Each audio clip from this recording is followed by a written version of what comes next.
And good evening. Tonight, disgraced former attorney Alex Murdaugh taking the biggest possible risk in a South Carolina courtroom, testifying in his own murder trial, attempting to convince a jury that he did not kill his wife and son. Murdaugh taking a stand for several hours, tearfully answering questions from his own lawyers before facing a very tough cross-examination. The legal gamble and attempt by Murdoch to explain away key pieces of evidence presented by the state. We want to take a look right now at the three biggest points of concern. First, the question of why Murdoch changed his clothes on the night of those murders. This video showing him in a blue shirt earlier in the day. But later, when police arrived, look here, Murdoch now wearing a white shirt, notably with no blood on it. Murdaugh's explanation, he had taken a shower and changed earlier in the day because it was hot, and his addiction to pills and his weight made him sweat often. And then there's this critical piece of evidence, Murdaugh's voice on a Snapchat video taken by his son in the dog kennel near where his son would soon be found dead. After months of insisting he was not there, Murdoch today making a stunning confession, admitting he was in fact there, but that he only lied because his drug addiction made him paranoid, not because he did anything wrong. And finally, the question of an alibi. GPS and cell phone data show Murdoch leaving the family home not long after that Snapchat video was taken, arriving at his parents' house roughly 13 miles away. The state calling that quick trip a desperate effort to build an alibi, but Murdoch's explanation, he simply wanted to see his mother, who was suffering from Alzheimer's and was not home when those horrific murders happened. For every question, Murdoch today had an answer, but the big question that remains, did the jury believe him? Our panel of legal analysts standing by to break down everything we heard today. But first, here's Katie Beck with more of that dramatic testimony. After nearly 5 weeks of testimony, a stunning surprise. I am going to testify. I want to testify. The trial's most anticipated witness takes the stand. Alec Murdoch testifies in his own defense. The first questions aimed at the heart of the case. Did you take this gun or any gun like it and blow your son's brains out on June 7th or any day or any time? No, I did not. Did you take a 300 blackout, such as this, and fire it into your wife Maggie's leg, torso, or any part of her body? No, I did not. Quick to confront what is perhaps the prosecution's strongest evidence, the video taken by Paul Murdoch at the dog kennels, placing Alec at the crime scene minutes before the murders. He's told investigators he wasn't there, but admits now he was lying. Alec, why did you lie? As my addiction evolved over time, I would get in these situations or circumstances where I would get paranoid. Murdoch says he didn't trust state law enforcers and regrets the lie that led to many others. Did you continue lying after that night? Did you not? But once I lied, I continued to lie. Yes, sir. Emotional and crying throughout, Murdoch's testimony largely rewrites his timeline on the night of the murders, showering and changing clothes before dinner, and describing the moment he discovered the bodies, again saying he checked for signs of life. I know I tried to turn him over. When you say you tried to turn him over, why were you trying to turn him over? I don't know. I don't know why I tried to turn him over. Me and my boys laying face down. Later in testimony, Alec admits a longtime addiction to opioids, that he stole client funds, but denies being overly concerned about getting caught prior to the murders. What kind of cases did you normally do? On cross-examination, prosecutors began by pressing Murdoch on the fraud cases, where he admits he stole money from his clients and lied to them. And prosecutors suggesting all the stolen money wasn't going to fund his pill addiction. You were generating millions of dollars in fees. That was not enough for you. Would you concede that? If by concede that, you mean was I also stealing money that I shouldn't have? Yes, sir, I agree with that. I've said that repeatedly. Katie joins us now live outside the courthouse in Walterboro, South Carolina. Katie, you've been there covering this for us inside the courtroom. Did the jury seem to have a reaction to any of Alex Murdoch's testimony? Yeah, absolutely. It's been 5 weeks and over dozens of witnesses, Tom, that they have heard from. I've never quite seen them so captivated before. They were hanging on every word Alec Murdoch said on the stand. And Alec Murdoch himself at times repositioning to sort of face the jury and answer the questions directly to them. At one point, when Murdoch was getting extremely emotional, one juror that was sitting close by actually took a box of tissues and pushed it toward him. Pretty incredible. Katie, and just before you go, walk us through what happens in the coming days. He's going to stay on the stand? Yes, cross-examination will continue tomorrow. The defense has indicated they have 2 more witnesses to call after that will be short witnesses. But the case doesn't end there. The prosecution has a quick rebuttal, so they can actually call experts to the stand to refute some of what the defense has presented. And then after that, they'll be charging instructions to the jury, and they will start their deliberations. So this is all outside of the sentencing phase that comes later. So this is still a ways before there's a finish line. Yeah, tomorrow's going to be another big day. All right, Katie Beck leading us off here on Top Story. To help us break down this explosive day in that courtroom, I want to bring in now our panel for tonight. NBC News legal analyst Camille Vasquez. She's represented Johnny Depp in the defamation case. Her first time on Top Story, so welcome to the show. And of course, Angela Senadella. She's that lawyer Angela on TikTok with more than 1 million followers and an old friend to Top Story. Angela, I'm going to start with you, but I want to play again what we heard in court, sort of what I think was the ultimate moment in that courtroom when he admits the big lie about the kennel. Let's take a look at that. Mr. Murdoch, is that you on the kennel video at 8:44 p.m. on June 7th, the night Maggie and Paul were murdered? It is. Were you in fact at the kennels at 8:44 p.m. on the night Maggie and Paul were murdered? I was. Okay, so for the purposes of this panel, Camille, I'm going to have you play defense. I'm going to have you play prosecution, Angela.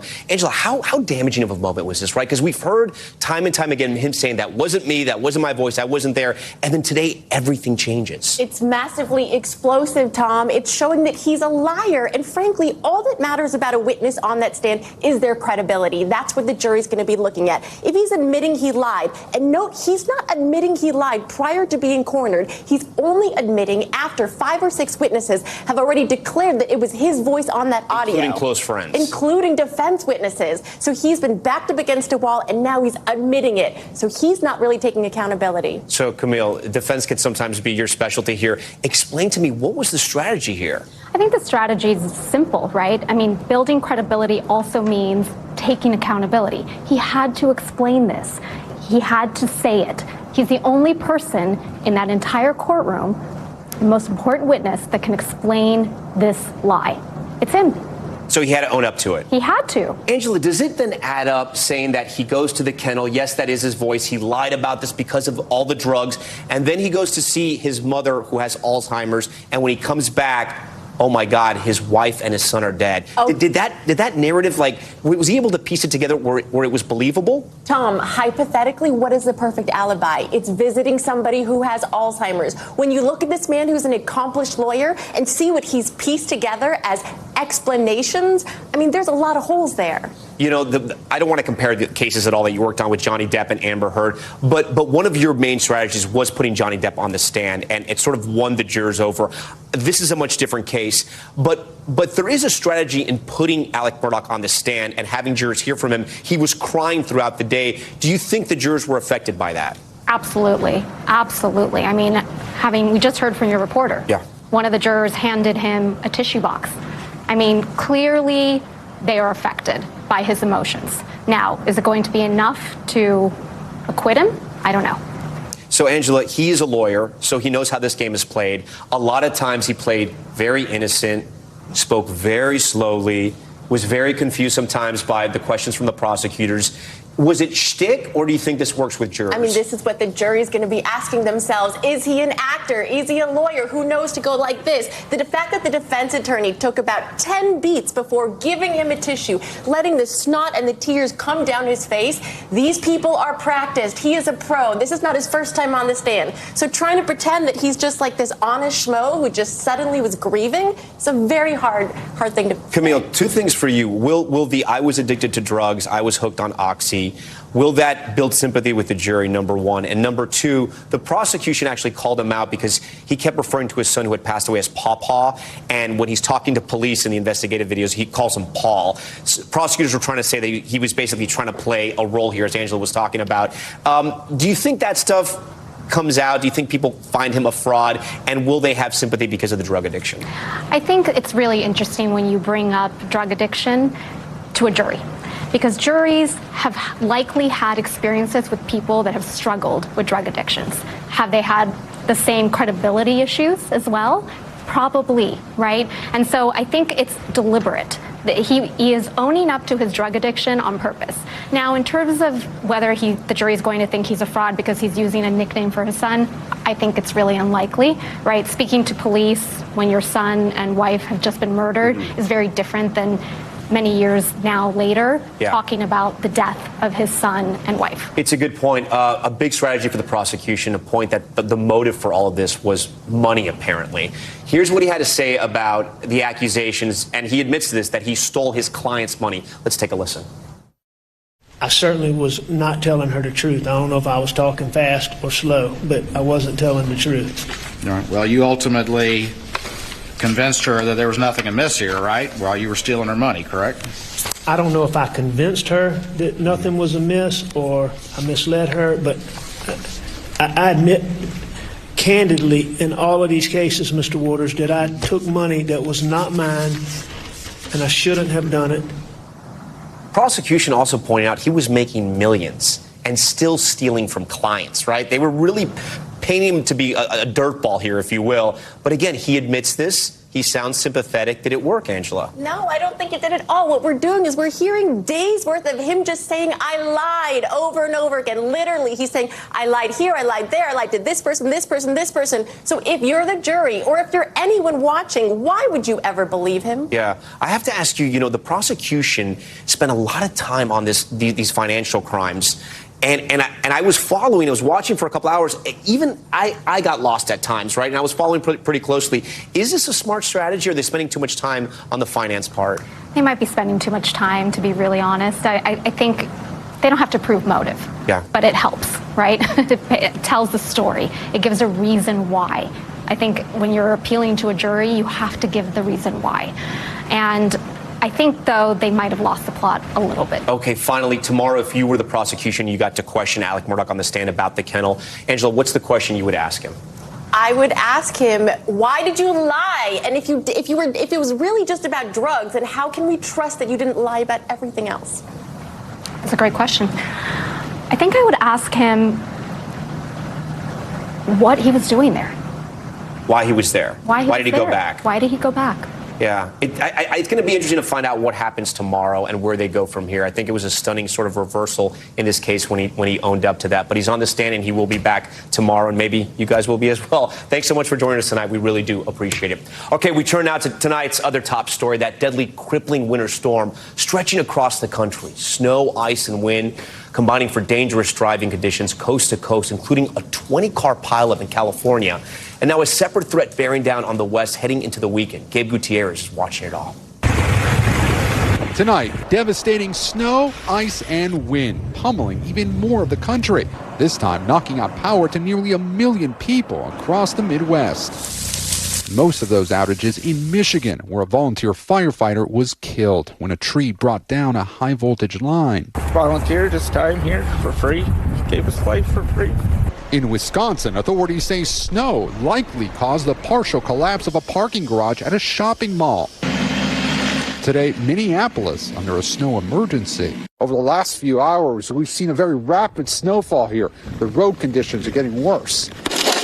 Snow totals not as high as predicted earlier in the week, still around a foot, blanketed the Twin Cities over 3 days. This is a big one for all coming down at once. This is a pretty big one. Coast to coast, treacherous road conditions. Portland, Oregon recording its second snowiest day on record with more than 10 inches. This 20-car pileup in Southern California injuring at least 8 people. A separate system now prompting the first blizzard warning since 1989 for the mountains near L.A. The nationwide weather whiplash is remarkable, even for February. Across the mid-Atlantic and southeastern U.S., record heat. Unusually high temperatures as far north as Philadelphia. Having a 70-degree day is just such a welcome break. It's been a surprising winter for so many. Gabe Gutierrez joins us now from Minneapolis. Gabe, we've been talking a lot about those flight cancellations and even some destruction by this massive winter storm. Talk to us about what the latest is where you are. Well, Tom, the snow stopped just a few hours ago, but now we're expecting bone-chilling temperatures to continue at least through tomorrow. You see behind me, folks are starting to clean up that snow and put it into big piles. But again, the forecast here brought less snow than originally anticipated, but clearly significant. Snow has ended now, but these temperatures are going to stick around for a while, Tom. And then, Gabe, what do we know about air travel? We know a lot of flights were canceled or delayed. Thousands. We were talking about this yesterday. Yeah, that's right. We saw all those cancellations yesterday, and once again today, Tom, we've already seen more than 2,000 flights canceled today. Major impacts to airports like Denver and O'Hare and even Boston, and that's expected to continue the ripple effect through at least tomorrow, Tom.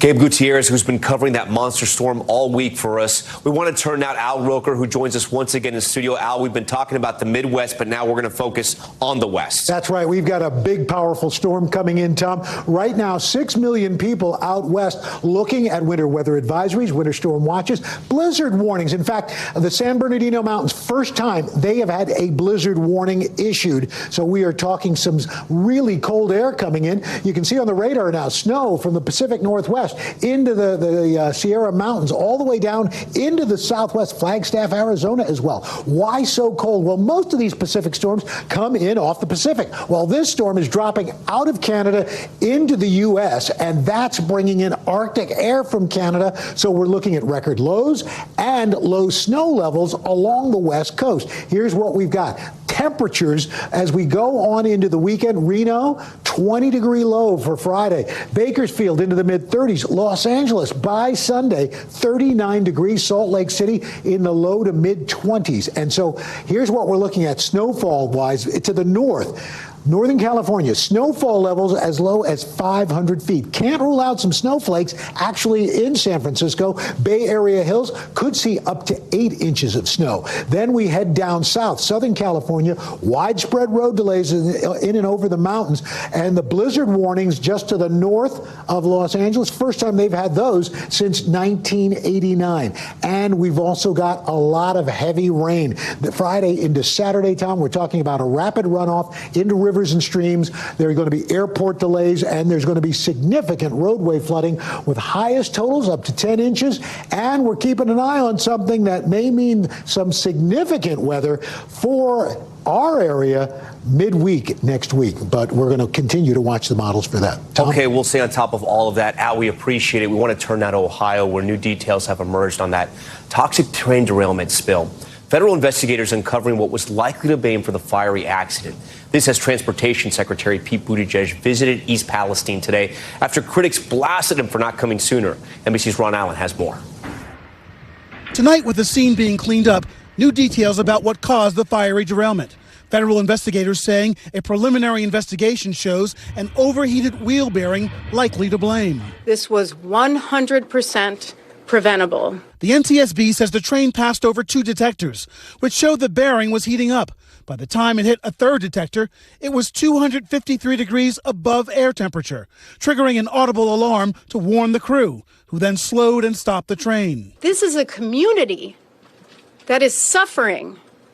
This is not about politics. What I care about is figuring out how this happened. The NTSB chair says there's no evidence the crew did anything wrong. In a statement, Norfolk Southern says our highest priority is the safety of our people and the communities we serve, adding it will continue to support the NTSB's investigation. While today, Transportation Secretary Pete Buttigieg visited for the first time after criticism from some residents that he should have come sooner, demanding the nation's rail operators stop resisting safety measures to cut costs. Let's get people from both sides of the aisle to the table and come to agreement on some steps that are needed even if the rail industry is pushing back. Meanwhile, near the crash, the Figleys only come back to their small farm to check on things like their chickens. They're part of a class action lawsuit that attorneys say includes over 500 residents. I live out of my car and at my daughter's house. It's awful. I feel homeless.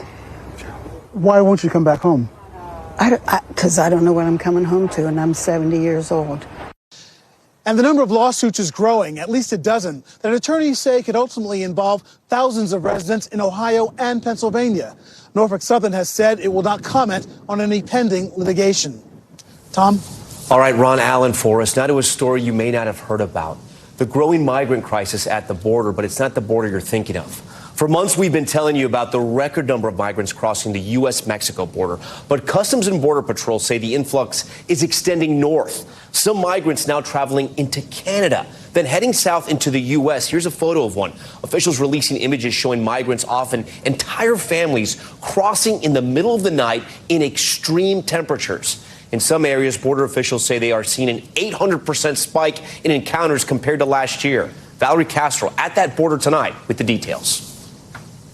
Tonight, a new border crisis. Migrants crossing over under the cover of darkness in extreme weather, in some cases dying. Pete Foster has watched it play out from his own home. I think it's sad. I think that'd be an awful position to put your kids and your family in, crossing like that, but obviously these people don't feel they have a choice. Foster is not talking about the southern border, but the north, where the U.S. meets Canada, less than 100 yards from his front door in Vermont. How cold does it get up here? Oh, I've seen it 20 below zero. No condition to be walking through the woods at night. No, especially not with your family, you know. He's lived here for more than 20 years. Recently, there's been a noticeable change. Is there a lack of Border Patrol presence here? Last couple of years, there's been a real lack of agents. And I would say, yes, a real lack of Border Patrol presence. This area, the U.S. Customs and Border Protection's Swanton sector, stretches across New York, Vermont, and New Hampshire.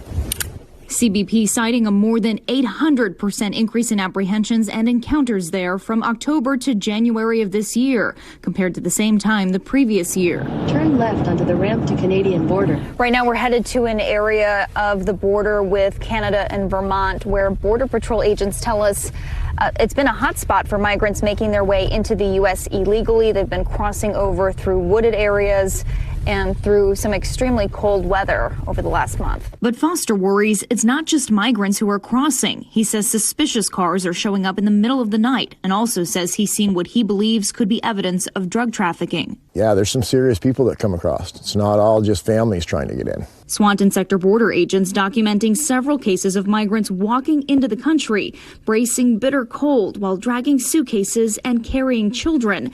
In this case, an 8-month-old and a 2-year-old. The sector's chief patrol agent Robert Garcia tweeting that during a week in early February, 105 people from 8 countries were apprehended, quote, undeterred by Arctic chill, despite regional temps dropping to -22. Another photo, what appears to be a bare footprint in the snow. Sometimes the dangerous trek turns deadly. Last year, a South Asian couple, including their 2 children, froze to death attempting to cross into the U.S. from Canada near North Dakota.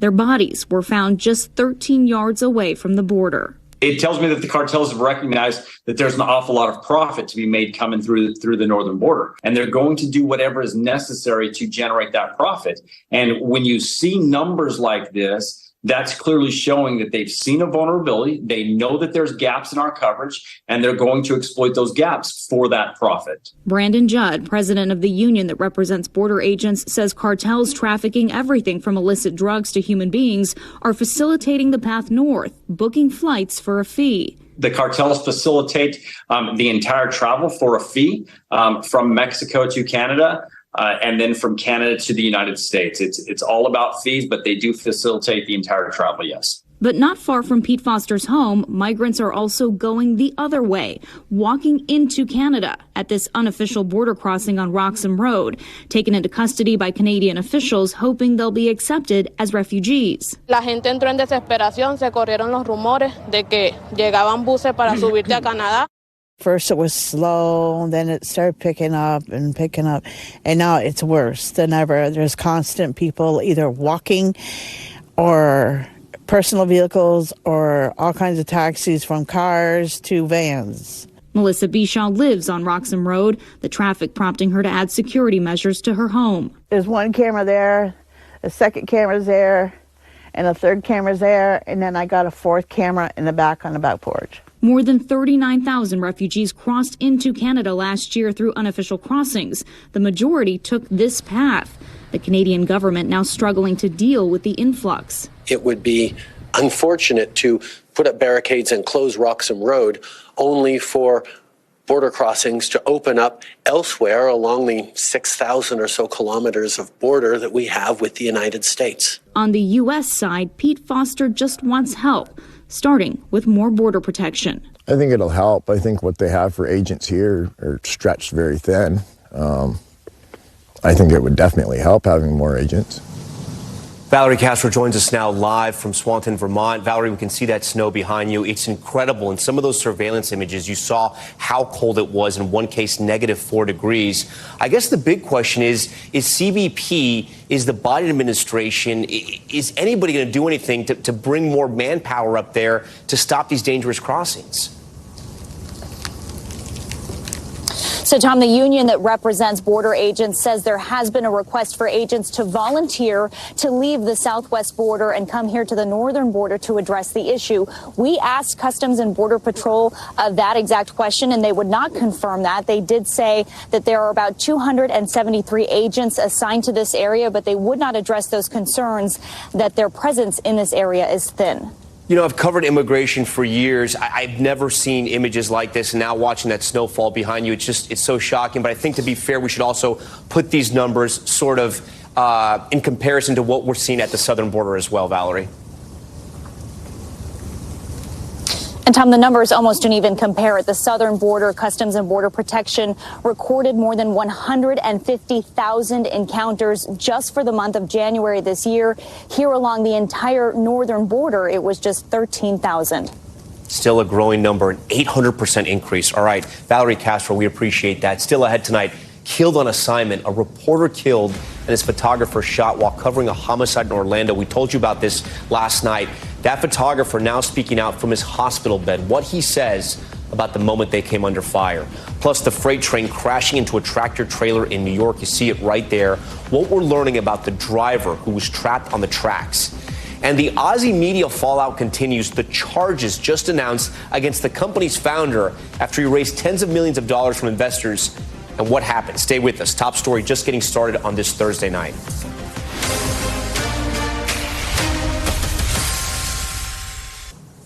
Okay, we're back now with an update on that deadly shooting spree in Orlando that left 3 people dead, including a 24-year-old journalist and a child.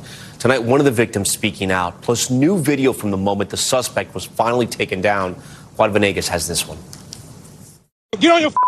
Tonight, the Orange County Sheriff releasing body cam footage of the arrest of Keith Moses, the 19-year-old suspect accused of a deadly shooting spree in Orlando. Roll him on the side real quick. 3 victims killed, including a news reporter and a 9-year-old girl, 2 others critically wounded. 3 multiple gunshot wound calls in the Hialeah Street area. The first killing happening Wednesday morning, where authorities found 38-year-old Natasha Augustine dead from a gunshot wound. Officials say the victim was an acquaintance of the suspect. Hours later, a news crew covering that incident was ambushed in their car, deputies say. The gunfire killing 24-year-old Spectrum News 13 reporter Dylan Lyons and critically wounding cameraman Jesse Walden. I just happened to catch a bullet, but he kept shooting at me, so I ducked behind the wheel of my car, and he walked forward and shot into my car. Ended up striking my reporter. Authorities say the suspect then fled the scene and entered a nearby home. I got 2 more cases, 9-year-old female.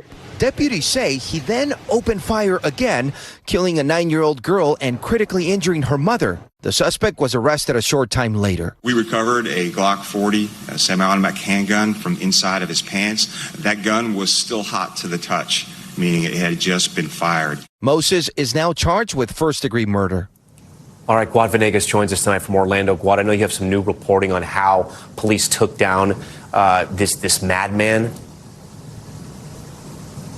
Tom, that is correct. So the Orange County Sheriff today informed during a press conference that when that shooting happened, targeting that news crew, witnesses told the officers that arrived how the suspect looked and which direction he went in. We know that the suspect then moved on to the home where he shot a mother and killed a 9-year-old girl, and officers were able to arrest him soon after that happened, as you heard mentioning that the gun that they recovered on the suspect was still hot when they detained him, Tom. Yeah, and Guad, talk to me about how that community is doing. I mean, this is clearly just a horrific series of events. You have several families involved. You have a little girl who has died now, and you have a journalist who was just doing his job on assignment when he was gunned down for no reason here. How's everyone there doing tonight? Of course, Tom, 3 people dead. And then, of course, with the local news community here, we spent the day outside the hospital talking to some of the local crews here in Orlando. In fact, last night when one of our colleagues from the local NBC affiliate was reporting on this, she met with the fiance. She spoke to the fiance of the reporter that died. She said they embraced, and moments later, she had to go live on air and cried on air. This is how emotional it's been for the community. We've also heard from the company that employed that reporter, News, saying that Dylan Lyons was someone that was motivated, a professional who was living the dream, and Orlando adding that he will not be forgotten, Tom. An incredibly sad story all around. Okay, Guad, we thank you for that. When we come back, the dramatic confrontation in New York, a man racing to stop a thief from taking his car. Look at this, only to be thrown off the hood. We'll have an update on his condition tonight.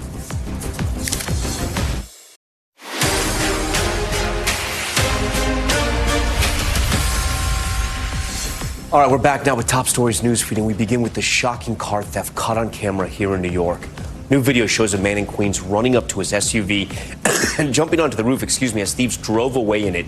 He was then thrown from the car just seconds before it crashes into a fire hydrant and flips. That man was rushed to the hospital and is still in critical condition. 2 of those suspects, though, have been arrested. A truck driver lucky to be alive tonight after his tractor trailer became stuck on train tracks in New York. New video shows the moment a freight train slammed into the truck that was carrying titanium piping. This happened in Haverstraw, about 40 miles north of New York City. The driver was able to get out of the truck moments before that crash. No one else was hurt. And an update tonight on the founder of embattled media company Ozzy. Arrested today, on fraud charges. Prosecutors say Carlos Watson misled prospective investors about everything, including the company's revenues, business projections, and the size of its audience. As we've reported on Top Story, the digital startup raised tens of millions of dollars from investors before shutting down amid reports of deceptive business practices. Okay, we want to head overseas now to the escalating violence in the Middle East. Airstrikes and rockets over Israel's border with Gaza after a deadly raid in the West Bank. The clash is coming as U.S. lawmakers, including Senator Mitch McConnell, travel to Israel to meet with Prime Minister Benjamin Netanyahu. Raf Sanchez on the ground with the latest. The skies of Gaza lit up with Palestinian rocket fire and Israeli airstrikes today. Just hours after Israeli troops stormed into the city of Nablus in the occupied West Bank on Wednesday. The raid, conducted in broad daylight, meeting resistance from an angry crowd of Palestinians hurling rocks and firebombs. The Israeli military says it was disrupting an imminent attack by terrorists from a group known as the Lion's Den, surrounding them in a house, and when they refused to surrender, destroying it with a rocket. 11 Palestinians killed in the raid and hundreds more injured, according to the Palestinian Health Ministry. Several of the dead were militants, but others were civilians, the ministry says. This, the moment a Palestinian nurse realizes his own elderly father is among the dead. And Israel's military say they are investigating this video that NBC News has verified with people familiar with the location and timing of the incident, which appears to show a Palestinian man shot in the back as he runs away. The Palestinian Authority calling the raid a massacre, and the State Department voicing concern. We recognize the very real security concerns facing Israel. At the same time, we are deeply concerned by the large number of injuries and the loss of civilian lives. Violence in the West Bank now at its worst in 20 years, according to the Palestinian Health Ministry. And this morning in Gaza, Palestinian groups firing rockets into Israel. Most were intercepted. Israel's Air Force striking back against what it says were Hamas militant compounds. Israeli Prime Minister Benjamin Netanyahu showing no signs of backing down in the face of questions and criticism over the deadly raid. Telling his cabinet, we have a clear policy to strike terror powerfully and to deepen our roots in our land. Hours after the airstrikes, Netanyahu giving new administrative powers over the West Bank to one of the most far-right members of his coalition government and openly defying the Biden administration. This month approving Jewish settlements in the West Bank previously considered illegal even under Israel's own laws. Today, meeting with a delegation of Republican U.S. senators showing their support for Israel, led by Minority Leader Mitch McConnell. Expected to also meet Democrats, led by Chuck Schumer, who are also in Israel. It all comes as Netanyahu faces ongoing mass protests over his plans to weaken Israel's judiciary. He says it's a badly needed reform to curb activist judges. But critics warn the move could fatally undermine Israeli democracy. The Palestinian Authority hemorrhaging credibility with its own people and losing security control in parts of the West Bank. Now, with Palestinian anger rising, gunmen on the streets, and Israel holding its hard line, fears the worst may yet be to come. A tense situation playing out there. Raf joins us tonight from Tel Aviv. So, Raf, historically, the U.S. has always played an active role in trying to settle these disputes. Do we know what the Biden administration is doing right now? Well, Tom, big picture, there really is no plan. You speak to Biden administration officials, they are very pessimistic about restarting Israeli-Palestinian peace talks. They're very pessimistic about one day getting to a two-state solution where you have an independent Palestinian state alongside a secure Israel. But in the narrower sense, they do have a plan to try to strengthen the Palestinian security forces. And the American hope is if the Palestinians can take on these militant groups themselves, the Israelis will stop raiding cities like Nablus, and that might buy some quiet, at least in the short term. Tom? Raf Sanchez tonight from Tel Aviv for us. Raf, we thank you for that. Now to top stories global watch, and we begin with a coal mine collapse in China. Surveillance footage shows the moment a massive wall of debris rushed down onto people and vehicles below. You can see the video right here. You can see all that dirt and mud coming down. Rescuers digging through all the rubble in search of nearly 50 missing people, but other landslides have hampered that search. The cause of this collapse is still under investigation. And in Peru, days of heavy rain leading to multiple landslides, and one of them was caught on camera. New video shows the slide of rocks and dirt falling onto a highway, covering cars parked below. Luckily here, no one was hurt, but dangerous storms have led to at least 20 deaths across the country this month. And Pope Francis canceling speeches and appointments today as he battles what the Vatican called a bad cold. The Pope also did not participate in the traditional Ash Wednesday procession after he was heard repeatedly coughing during services. The Vatican says the pontiff, who had part of one lung removed, is expected to be okay. Okay, coming up on the one-year anniversary of the war in Ukraine, we investigate how the Russians are surviving those massive sanctions. Keir Simmons now with an exclusive look after this break at the Russian border, where American pickups are being sold for nearly $200,000. We'll explain why after the break. We're back now, and 1 year into the war in Ukraine, punishing sanctions from the West have turned the Russia-Georgia border into a hotbed of economic activity. Trucks lining up to ferry goods, including brand new American cars, through an increasingly busy mountain pass, all as China strengthens their financial support of President Putin. Keir Simmons has this exclusive. If you want to know how the Russian economy is surviving amid punishing Western sanctions, you might come here. We're just across the border in Georgia, and it's lined with trucks. President Putin's supply line. You're going from Turkey to Russia to Moscow? He's carrying Xerox printer ink, he says.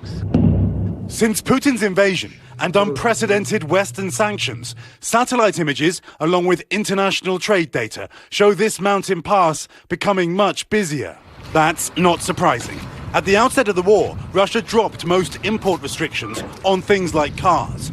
The Russian border is about 25 miles that way, but the police tell us they've closed the road because of an avalanche risk.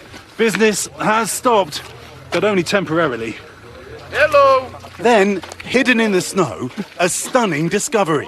Two brand new American Ram pickups. American cars, American trucks. It was never driven, he says. Take a look at this. Look. It's still got the protection on the dashboard. Look, they're brand new. Where are they going? To Moscow, he tells me. The men tell us they've sold both vehicles for around $170,000 each. They say they are moving cars every week. Does it matter that there's a war on? Where is that war, he asks. It doesn't matter for us. We obtained one of the vehicle ID numbers and asked the manufacturer, who told us it was legally sold to a private customer by an authorized distributor in Abu Dhabi, that they cannot prevent that customer from reselling it, and the company complies with all US and international sanctions. And it's not only Georgia. Satellite images also show lines of trucks on the roads to Russia from China. President Putin and China's top diplomat meeting yesterday, pledging to strengthen ties. China already provides crucial economic help to Russia. Back in Georgia, the road reopens, and we pass a construction site where China is helping build a new tunnel through the mountain. The $500 million project was started before the Ukraine invasion. But the plan will be more trade with Russia. Clearly, not every country wants this to be the end of the road for Moscow. And despite all the sanctions, Tom, Russia's economy is predicted by the IMF to actually expand this year, if only by 0.3%. Tom?